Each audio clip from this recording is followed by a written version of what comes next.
Hello बच्चों। तो आज की इस वीडियो में हम लोग देखने वाला है केमिस्ट्री का सेकंड क्लास। फर्स्ट क्लास में हम लोग देख लिए थे संतुलित रासायनिक समीकरण। अब उससे देखेंगे आगे। तो चलिए एक बार पहले रिवाइज कर लेते हैं कि संतुलित रासायनिक समीकरण है क्या। तो कहने का अर्थ हुआ कि संतुलित रासायनिक समीकरण का कहता है कि रिएक्टेंट और प्रोडक्ट अगर बराबर होता है, इक्वल होता है, तो उसे कहते हैं हम लोग संतुलित रासायनिक समीकरण। क्या बोलते हैं उसे? संतुलित रासायनिक समीकरण। अगर रिएक्टेंट और प्रोडक्ट बराबर नहीं होता है तो उसे कहते हैं हम असंतुलित रासायनिक समीकरण। क्या बोलते हैं उसे? असंतुलित रासायनिक समीकरण। जैसा कि परिभाषा में हमको दिखाया गया है। क्या दिखाया गया है? कि वह समीकरण जिसमें अभिकारक एवं प्रतिफल के अणु बराबर होते हैं तो उसे संतुलित रासायनिक समीकरण कहता है। जैसे में H2 प्लस Cl2 बन गया 2HCl। H2 इधर क्या गो? 2 गो। यहाँ पे Cl2 क्या गो है? 2 गो। तो अब देखिए यहाँ पे H क्या गो है? 2 गो। Cl क्या गो है? 2 गो। तो हो गया दोनों बराबर ना। हाँ, चलिए अब चलते हैं आगे। तो आगे कहता है कि असंतुलित रासायनिक समीकरण क्या होता है। अगला दिखा रहा है कि असंतुलित रासायनिक समीकरण कहते किसे हैं, क्या होता है। तो हम बताए थे, क्या बताएं, कि रिएक्टेंट अगर प्रोडक्ट के बराबर नहीं है, अगर प्रतिफल चाहे क्या होता है, रिएक्टेंट में क्या हो गया, या अभिकारक, अगर अभिकारक प्रतिफल के बराबर नहीं है तो उसे कहेंगे असंतुलित रासायनिक समीकरण। क्या बोलेंगे? असंतुलित रासायनिक समीकरण क्या होता है, हाँ ना। तो यही बोल रहे हैं हम कि अभिकारक और प्रतिफल अगर दोनों आपस में बराबर नहीं होंगे तो उसे बोलेंगे हम अनबैलेंस केमिकल रिएक्शन, यानी कि असंतुलित रासायनिक समीकरण ना। चलिए देखते हैं परिभाषा। परिभाषा क्या कहता है कि वैसा रासायनिक समीकरण जिसमें अभिकारक एवं प्रतिफल दोनों के अणु बराबर नहीं होते हैं। क्या बोले अभी हम? नहीं होते हैं, तो उसे क्या बोलते हैं? असंतुलित रासायनिक समीकरण। जैसे में कह रहा है कि H2 को अगर O2 से रिएक्शन कराएंगे तो बनेगा H2O। क्या बनेगा? H2O। देखते हैं रिएक्टेंट तरफ हाइड्रोजन कै गो है? 2 गो। ऑक्सीजन कै गो है? 2 गो। और प्रोडक्ट तरफ है कि हाइड्रोजन कै गो? 2 गो। ऑक्सीजन कै गो है? 2 गो। तो क्या संतुलित है? नहीं। इसी को कहते हैं असंतुलित रासायनिक समीकरण। यहाँ तक हो गया। तो चलिए आगे चलते हैं ना। आगे कहता है कि रासायनिक अभिक्रिया में क्या हो, बोल रहा है कि रासायनिक अभिक्रिया बोलो समीकरण में, रासायनिक समीकरण में पदार्थ का ना तो नाश होता है और ना ही निर्माण होता है। यानी कि कहने का अर्थ हुआ कि अगर कोई भी रासायनिक समीकरण है, जैसे में हम लिए H2 और O2, H2 और O2 बना 2H2O बन गया ना। कहने का अर्थ हुआ कि H2 और O2 को जब आपस में अभिक्रिया कराए बना क्या? 2H2O बना। क्या बना? 2H2O बन गया। तो क्या निकलेगा? देखिए क्या निकलेगा से। H2 के अणु कै गो है? 2 गो। H के अणु कै गो है? 2 गो। ऑक्सीजन का अणु कै गो है? 2 गो। तो इधर देखते हैं कि इधर कै गो है? कै गो हुआ? H2O बनेगा कै गो? 2 गो। और संतुलित हो गया तो क्या होगा? 2 गो, ये 2 गो इधर लगाए, 2 दूना 4 हो गया ना।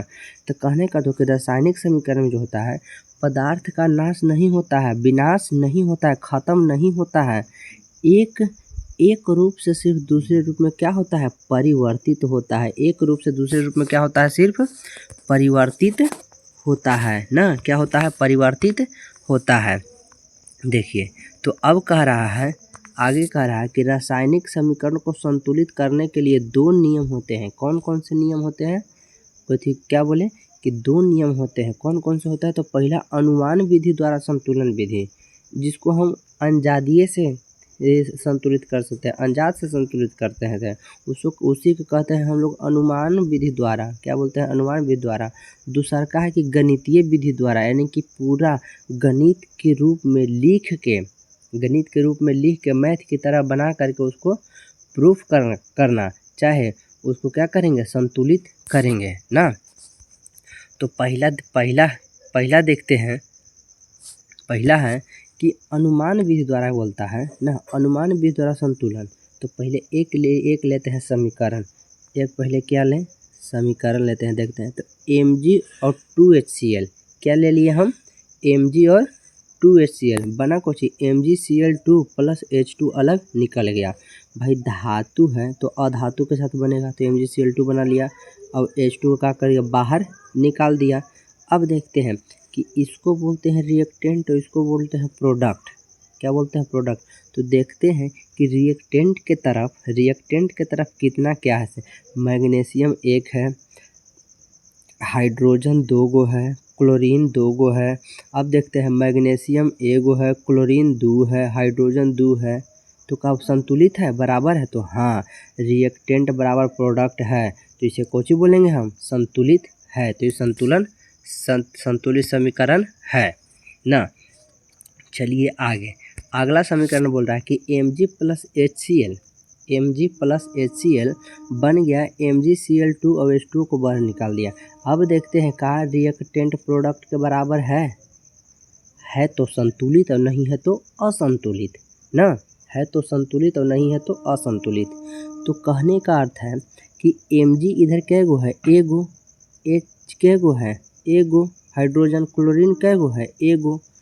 अब प्रोडक्ट की तरफ देखते हैं, मैग्नीशियम कै गो है? एगो तो बराबर है। क्लोरीन कै गो है? 2 गो। हाइड्रोजन कै गो है? 2 गो। तो बराबर है? नहीं है। तो इसी को संतुलित करने के लिए अंदाज से अपने दिमाग से यहाँ पे 2 लगाइए, चाहे 4 लगाइए, चाहे 6 लगाइए ना। इसी को बोलते हैं अनुमान विधि द्वारा तो अगर रिएक्टेंट प्रोडक्ट के बराबर नहीं है तो इसको बोलेंगे हम लोग, क्या बोलेंगे? असंतुलित रासायनिक समीकरण या अनबैलेंस्ड केमिकल रिएक्शन ना। तो चलिए आगे देखते हैं। आगे तो कुछ क्वेश्चन है, तो आगे बना लीजिएगा क्वेश्चन को ना। तो चलिए देखते हैं, आगे कह रहा है कि रासायनिक समीकरण से क्या क्या से सूचनाएं प्राप्त होती है।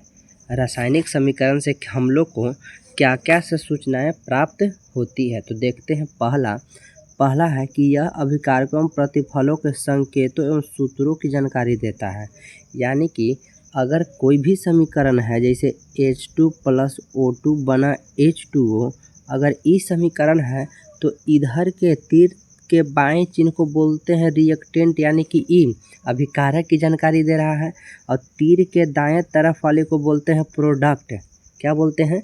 प्रोडक्ट, यानी कि प्रतिफल की जानकारी दे रहा है, और रिएक्टेंट में क्या क्या मिला हुआ है उसको संकेत एवं सूत्र की जानकारी दे रहा है। संकेत एवं क्या? सूत्रों की जानकारी दे। जैसे में हाइड्रोजन है तो हाइड्रोजन का संकेत क्या है? H है ना। हाइड्रोजन का संकेत क्या है? H है। और प्रदर्शित किससे क्या है? H2 से। इसमें 2 गो अणु है ना। तो यही बोल रहा है। दूसरा कह रहा है कि यह बताता है कि अभिक्रिया में कौन कौन से पदार्थ भाग ले रहे हैं। ये भी बताता है कि अभिक्रिया में कौन कौन से पदार्थ भाग ले। जैसे में अगर H2 को Cl2 के साथ रिएक्शन करवाएंगे तो बनता है HCl।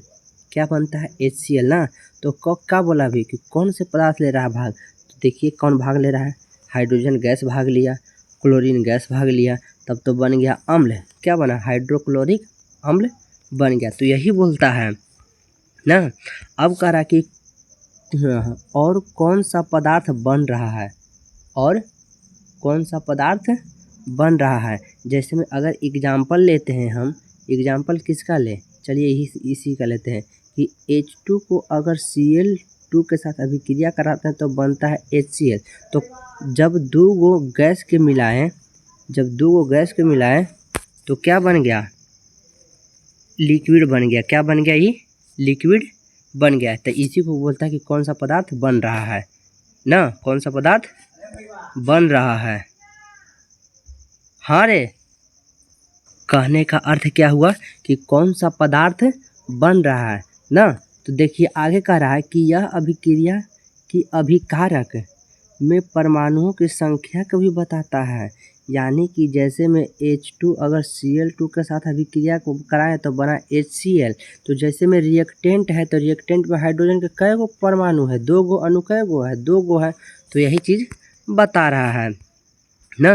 अगला देखो, अगला बोल रहा है कि यह अभिकारक एवं प्रतिफलों के मोलों की संख्या का अनुपात बताता है। क्या बताता है? अनुपात बताता है। जैसे में H2 को अगर O2 के साथ अभिक्रिया कराएं तो क्या बनाएगा, H2O। क्या बनाया, H2O।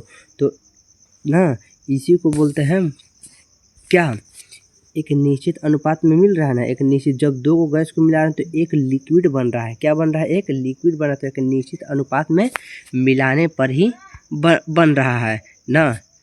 थैंक यू, धन्यवाद। आज के लिए इतना ही।